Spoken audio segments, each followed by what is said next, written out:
हे guys, अस्सलाम वालेकुम and welcome back to my channel. I hope you all are doing good. So आज मैं एक बांग्लादेशी मूवी जो है टान, इस मूवी का स्टोरी आप लोगों के साथ शेयर करने वाली हूँ। तो पहले मैं स्पॉइलर अलर्ट दे देती हूँ कि आप में से कोई अगर इस मूवी को नहीं देखा है और देखना चाहते हैं तो आप लोग पहले मूवी को देख लीजिए। मैं इस मूवी का स्टोरी आप लोगों के साथ शेयर करने वाली हूँ और स्टोरी देखने के बाद तो आप लोगों को स्पॉइलर मिल जाएगा। इस मूवी को डायरेक्ट किया है रायहान रफ़ी ने। वो बहुत ही अच्छा डायरेक्टर है और इस मूवी को बहुत ही अच्छे तरीके से प्रेजेंट किया गया है। और इसके लीडिंग एक्टर है सियाम अहमद, जो बहुत ही अच्छा एक्टर है। और इसकी जो लीडिंग एक्ट्रेस है शबनम बुबली। मैंने इससे पहले कोई मूवी नहीं देखा था, this is the first movie जो मैंने बुबली का वॉच किया। तो यहाँ पे मेन जो कैरेक्टर है वो है राशिद, जो प्ले किया है सियाम अहमद ने। और जो लीडिंग एक्ट्रेस है ओबोनी, इसका रोल प्ले किया है शबनम बुबली ने। मूवी की स्टार्टिंग में ही दिखाया गया कोई आके ओबोनी को मारता है और ओबोनी हॉस्पिटल में रहती है। फ्लैशबैक में हमें ये दिखाया गया था कि तो ओबोनी एक ऐसी लड़की है जो ढाका सिटी में रहती है, अपनी बहन के घर रहती है। और उसकी बहन का सास और हस्बैंड पसंद नहीं करता है कि ओबोनी उनके घर रहे। और अब ओबोनी जॉब करती है, महीने में 5000 टका अपने बहन को देती है घर खर्चे के लिए, जो उसके बहन के हस्बैंड और सास को पसंद नहीं है कि वो मतलब 5000 से उनका मन नहीं भरता है। तो अल्टीमेटली वो चाहते हैं कि या तो ये शादी करके ससुराल चली जाए या तो फिर वो किसी हॉस्टल में जाके रहे, ना कि हमारे घर। ऑन द अदर साइड ओबोनी का जो बॉयफ्रेंड है, जो लीडिंग एक्टर है राशिद, वो एक ऐसा बंदा है जो कोई कामकाज नहीं करता है, वो ड्रग एडिक्टेड है, आवारा लफंगा टाइप है। बट ओबोनी इसी लड़के से बहुत प्यार करती है और वो उसको छोड़ नहीं पाती है और वो चाहती है कि ये सब कुछ छोड़ के कामकाज करे, वो शादी करे, एक साथ घर बसाए। ओबोनी हमेशा उसको रोकती है, टोकती है, बोलती है कि तुम मतलब क्यों कुछ नहीं करते हो। और उसके घर एक बार जाती है, वहाँ पे जाके उसको एक लेडीज़ बैग भी मिलता है। तो उसको वो शक करता है कि वो लेडीज़ बैग तुम्हारे घर पे क्या कर रहा है, यहाँ पे कोई लड़की आया था, ये वो शक करती है। बट वो बोलती है कि ये बैग मेरा नहीं है, ये बैग उसके फ्रेंड का जो है उसका है, मतलब उसके गर्लफ्रेंड का है। तो उसको थोड़ा शक होता है बट फिर भी वो इग्नोर कर देती है।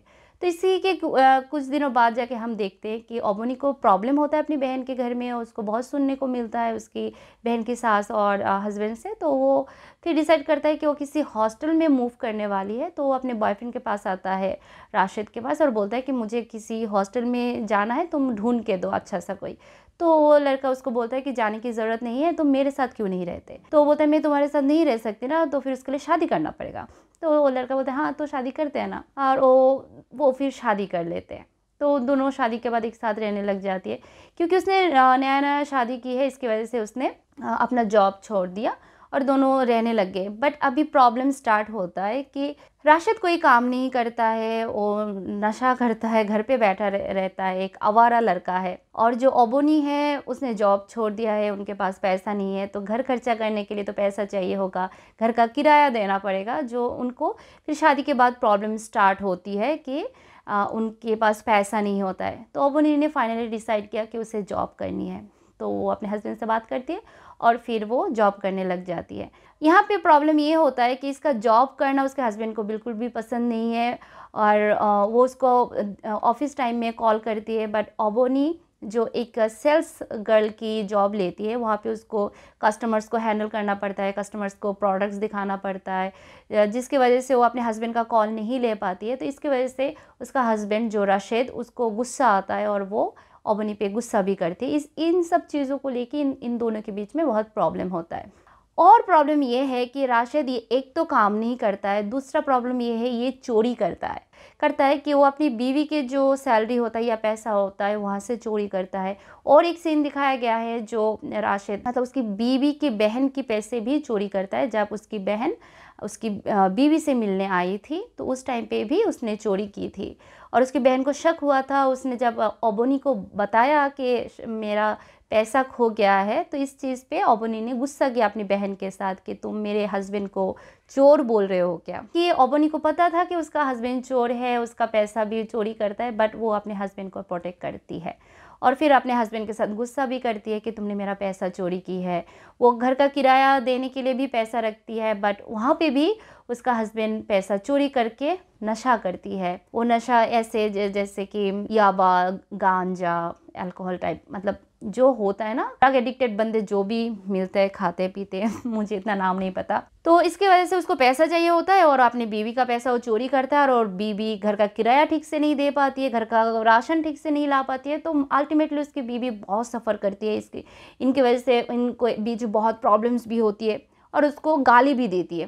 तो एक पॉइंट पे वो लड़का उसके बीवी को मारने जाता है, उसका गला दबाती है। उसी टाइम बोनी कहती है कि वो माँ बनने वाली है। तो ये बात सुन के राशिद बहुत शॉक में चला जाता है और वो उसको फिर न जाके उसके दिल में इमोशन काम करता है। राशिद फिर खुद को सुधारने की कोशिश करता है और वो ओबनी को कहता है कि तुम अभी प्रेग्नेंट हो, तुम्हें काम करने के लिए ज़रूरत नहीं है। और राशिद अपने लिए एक जॉब ढूंढता है जो दाराज का डिलीवरी मैन होता है और फिर वो यही काम करना स्टार्ट कर देता है। तो अभी मूवी में एक टर्निंग ये आता है कि ओबनी घर पे रहती है और उसका हस्बैंड काम करने लग जाता है, वो रिस्पॉन्सिबल हो जाता है, ओबनी का ख्याल रखता है, उसके लिए खाना बनाता है, हर एक चीज़ वो ख्याल रखती है अपनी बीवी का, क्योंकि वो बाप बनने वाला है, उसका बीवी प्रेग्नेंट है।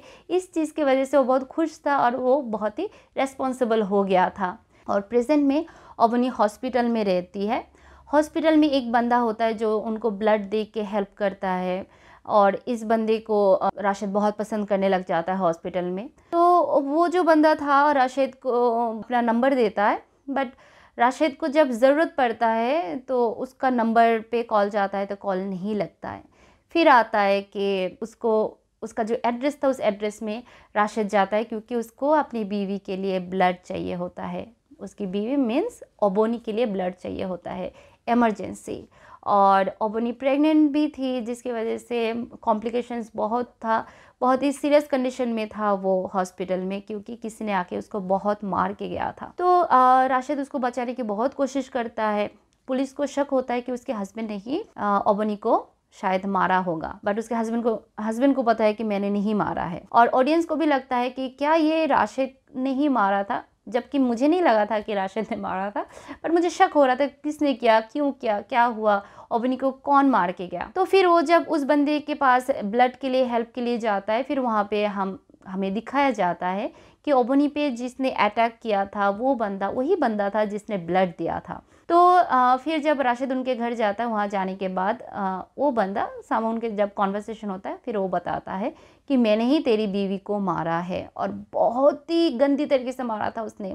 हैमर लिया था, हैमर से सर पे मारा था बहुत सारे, और उसके टमी पे बहुत सारे लात मारा था, जो बहुत ही क्रूएल था और बहुत ही डिस्टर्बिंग था बहुत सारे ऑडियंस के लिए। मेरे लिए तो बहुत ही डिस्टर्बिंग था, मैं नहीं देख पा रही थी, बहुत ही ब्लडी सीन था।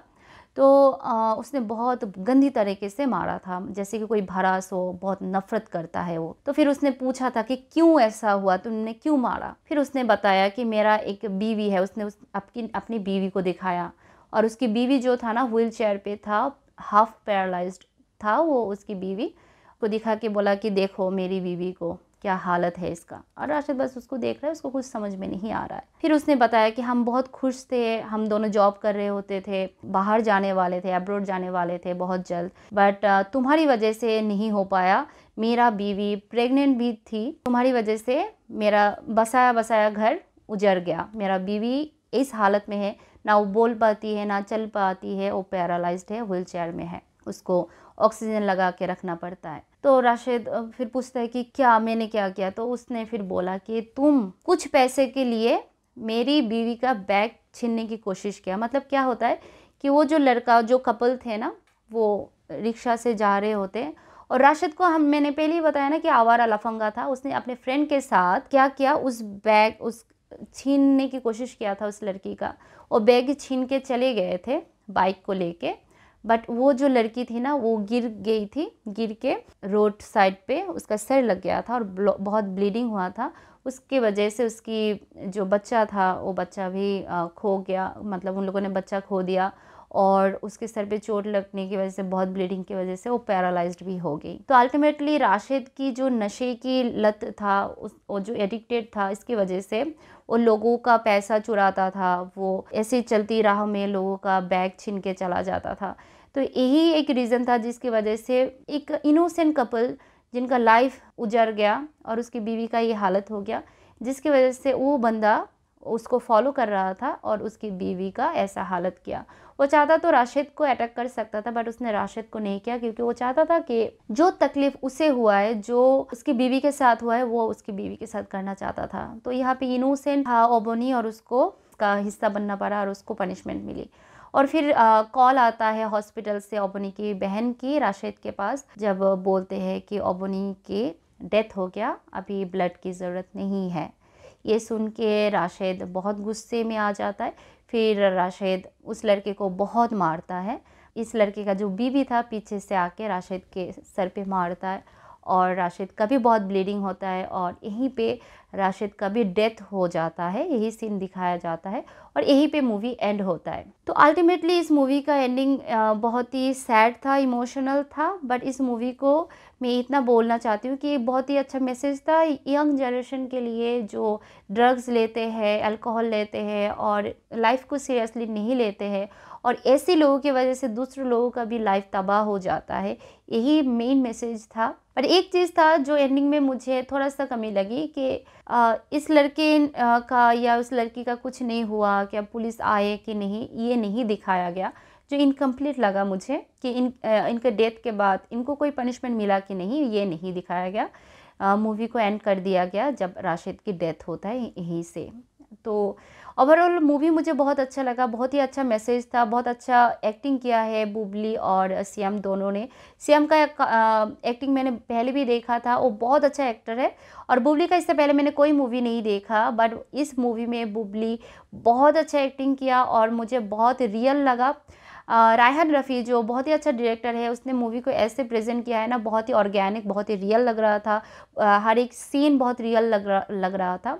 ओवरऑल इस मूवी में बहुत ज़्यादा ड्रामेटिक कोई सीन नहीं है, बहुत ही जेन्युइन, रियल, ऑर्गेनिक सा एक्टिंग था जो मुझे बहुत पसंद आया। तो मैं इस मूवी को 10 आउट ऑफ 8 देना चाहूँगी। तो मैं इसलिए कट कर रही हूँ, स्टोरी थोड़ा सा मतलब एंड में जाके ना थोड़ा सा इनकम्प्लीट लगा कि उस बंदे का क्या हुआ जिसने कानून हाथ में लिया, जिसने खुद पनिश किया, उन लोगों के साथ क्या हुआ ये नहीं दिखाया गया। तो इस चीज़ से मुझे थोड़ा सा मुझे अच्छा नहीं लगा। ओवरऑल मूवी बहुत ही अच्छा है, बहुत ही अच्छा मैसेज है यंग जनरेशन के लिए, सबको एक बार ज़रूर देखना चाहिए। आप लोगों को ये मेरा जो मैंने स्टोरी बोलने की कोशिश की है, आप लोगों को कैसा लगा ज़रूर बताइएगा। मैंने इससे पहले कभी किसी मूवी का स्टोरी नहीं सुनाया है, this is the first time.